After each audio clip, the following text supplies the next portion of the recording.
Cell membrane হচ্ছে সেলের বাইরের যে পার্টটা, মানে আমাদের বাড়ির বাইরে যে ওয়াল থাকে, বাড়ির বাইরে দেওয়াল, সেই পার্টটা হচ্ছে সেল মেমব্রেন। ঠিক আছে? এবার এটা হচ্ছে কোষ পর্দা, আমরা জানি। The cytoplasm and nucleus are enclosed within the cell membrane and called the plasma membrane. এটাকে না আমরা অনেক নামে ডাকতে পারি। প্লাজমা মেমব্রেন নামে ডাকতে পারি। আবার আরেকটা নাম আছে প্লাজমা লেম্মা। ঠিক আছে? প্লাজমা লেম্মা। ইংলিশে এই অনেক ধরনের নাম আছে, এগুলো একটু নোট করে নেবে। প্লাজমা মেমব্রেন হতে পারে, প্লাজমা লেম্মা হতে পারে, সেল মেমব্রেন হতে পারে। ঠিক আছে? এতগুলো নামে আমরা একই জিনিসকে ডাকছি।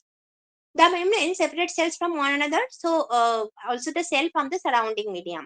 হ্যাঁ, একটা সেল আর একটা সেলের থেকে এই সেল মেমব্রেনের দ্বারা আলাদা থাকে, এবং শুধু তাই নয়, সারাউন্ডিং যে মিডিয়ামটা রয়েছে, যেটাকে আমরা জেনারেলি বলে থাকি এই যে সারাউন্ডিং মিডিয়াম, দুটো সেলের মাঝখানে বা একটা সেলের চারপাশে যে মিডিয়ামটা থাকছে, সেটাকে আমরা কি বলে থাকি জানো তো? ইসিএম। ইসিএম, এটা একটা শর্ট ফর্মে লেখা। এর ফুল ফর্মটা হচ্ছে এক্সট্রা সেলুলার ম্যাট্রিক্স। মানে কি? ধাত্র। ম্যাট্রিক্স কথাটার মানে হচ্ছে ধাত্র। মানে আমার একটা জিনিস আমি রেখেছি, সে একটা কিছুর ওপরে ভাসিয়ে রেখেছি। ধাত্র মানে যেটা বেসটা, যেটার ওপরে আমার শেলগুলো সাজানো রয়েছে। ঠিক আছে? দেখবে সিমেন্ট করার সময় বা যখন ধরো কিছু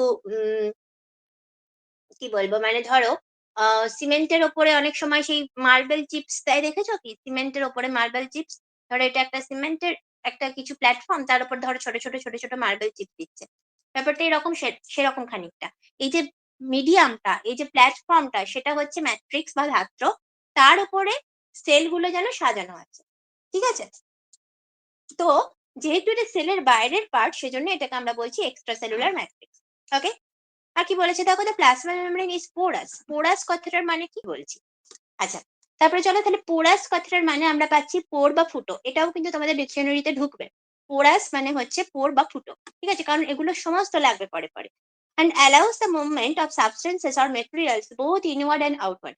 আচ্ছা, একটা কথা বলো, তোমাদের বাড়ির চারপাশে তো পাঁচিল আছে। অনেকেরই বাড়ি, বেশিরভাগেরই বাড়ির চারপাশে পাঁচিল থাকে। তাহলে পাঁচিল থাকলে তোমরা কি বাড়ির বাইরে ভেতরে ঢোকা বেরোনো করতে পারো না? নিশ্চয়ই পারো, কারণ তোমাদের বাড়ির পাঁচিলের মধ্যে দরজা রয়েছে। ঠিক আছে? তো সেই রকমই সেলের মধ্যে কিন্তু মেমব্রেনের মধ্যে দরজা থাকে, যে দরজার থ্রু দিয়ে কিন্তু জিনিসপত্র আদান প্রদান হয়। কিন্তু আবার এটাও ঠিক, দরজা আছে, পাঁচিল আছে, তার মানে কোথাও গিয়ে তো বোঝা যাচ্ছে যে সবাইকে ঢুকতে দেব না। আমার বাড়িতে যেই আসবে তাকেই আমি ঢুকতে দেবো, এমনটা তো আমরা করি না। সেলও কিন্তু সেরকম, যেই আসবে তাকেই ঢুকতে দেবো, এরকমটা কিন্তু করে না। ওদের স্পেসিফিক যে কিছু মানুষ আছে বা কিছু পদার্থ আছে, তাদেরকেই ঢুকতে দেবে, বাকিদের ঢুকতে দেবে না। এবং এই নেচারটার জন্য সেলের যে মেমব্রেন, সেটাকে সেমি পারমিয়েবল মেমব্রেন বলা হয়। Semi permeable membrane.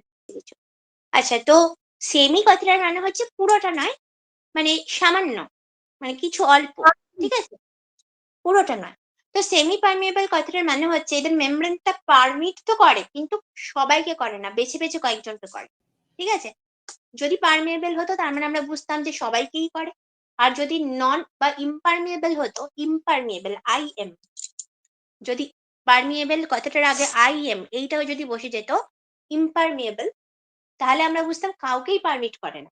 ঠিক আছে? তাহলে ৩ রকমের মেমব্রেন হতে পারে: ইমপারমিয়েবল, সেমি পারমিয়েবল আর পারমিয়েবল।